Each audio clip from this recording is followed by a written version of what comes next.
Hi, and welcome back to my channel. My name is David Neyts, and today's topic is auditioning is not acting and dealing with rejection.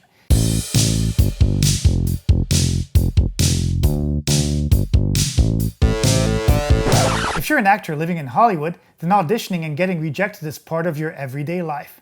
It kind of goes the same way if you're a director, writer, producer, or any other position on a movie set. Even though interviews for jobs are not technically auditions, well, they are interviews in which making a good impression will get you hired or not. Being in an industry where you have to freelance is always going to have its ups and downs. It's ups because you get to work in different places, with different people, and on different projects. It's downs because, well, jobs don't have an indefinite amount of time. Once it ends, you need to go looking for the next job.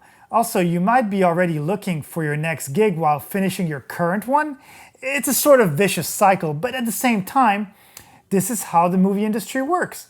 You have to accept the good with the bad. Having been in the movie industry for many years, I can honestly say that if you are acting, well, auditioning is a big part of your life. The thing is that when you are first starting in the movie industry, you will most likely eventually have to get a commercial agent. You could get lucky and get an agent that does across the board, meaning commercial and theatrical, but most likely if you have no credits, just getting a theatrical agent is much more difficult. It's not impossible, but getting a manager who can introduce you to various agents or simply finding a commercial agent is the best way to go.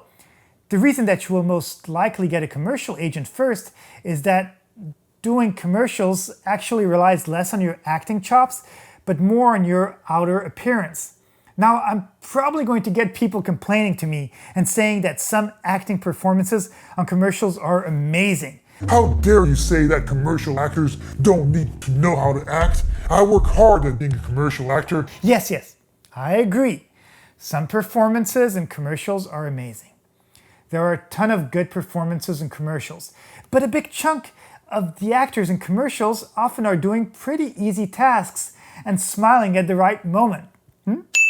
That's why background actors can sometimes be upgraded to principal performers. Literally, this is taken from the SAG website in regards to background actors getting principal actor residuals. How does background performer qualify upgrade principal performer?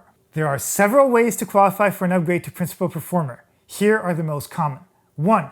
A performer is directed to speak a line other than omnis. Or 2.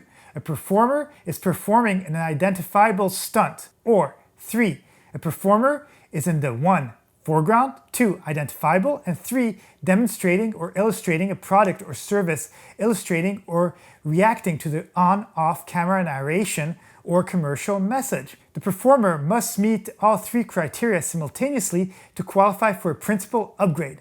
Also, a lot of the time when you go to auditions, especially for commercials, they like to literally give you your action or simple lines on the day of or minutes before the audition actually is starting.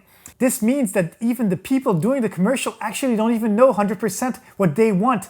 This is going to sound mean on the Hollywood industry, but there are some auditions where they are actually not even going to cast any of the people that are going to that audition. They already have someone in mind, but by making people come in and improv, they might be able to take some of those ideas and incorporate them into their commercial. To top it all off, we have to deal with the fact that 99 out of 100 auditions aren't even going to lead to a job. A lot of it is just out of our control.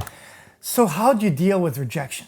Now, booking a job sometimes comes down to you being slightly too tall, too short, the wrong hair color, the next person in the room is the producer's nephew or niece. It could even just be you not having enough followers on Instagram. Auditioning is a treacherous business in which no one should ever take things personal. If your audition went smoothly, maybe you made the person in the room laugh, or you know that you did a stellar audition, look back on that and know that you brought in your 100%. There are times when they may actually ask you to stay in a little longer or come back in the room with another actor to see if you match better. Well, that's always a good sign because it probably means that they like you and they are trying to see if they can fit you within the commercial. This might sound really completely counterintuitive, but look back at the bad things. Figure out what you could have improved. Did you hit your mark? Was your slate sloppy? When the casting director asked you to play the character slightly different, were you able to take on the note fully? By being aware of all of these things, you can train them and better yourself for your next audition. Don't take life so seriously. An audition? Well, it's an audition. The earth is still round, and the day will continue whether you book the audition or not. Most people, they give up when things are hard, so by sticking to it, you're actually ahead of your competition. 50% of the time, the job is literally showing up and being present. Keep yourself busy. Train your acting by taking classes or literally getting together with other fellow actors. Be proactive and stop relying on auditions to get your job. Create your own short films, plays, stand-up comedy, poetry, literally whatever keeps you creative. We sometimes focus on the business so much and the money that can be made from booking a big commercial that we forget that acting is actually a craft that can be fun. By following all these steps, you will actually improve yourself as an actor and get thicker skin from not always taking things so seriously. If you enjoyed this video, don't forget to subscribe and hit the like button. Leave a comment too. I really enjoy reading them and answering your messages. Also, it really helps on this whole YouTube algorithm. By showing engagement, it helps boost the video and gets it more widespread. Have a great day, and I'll see you in the next video.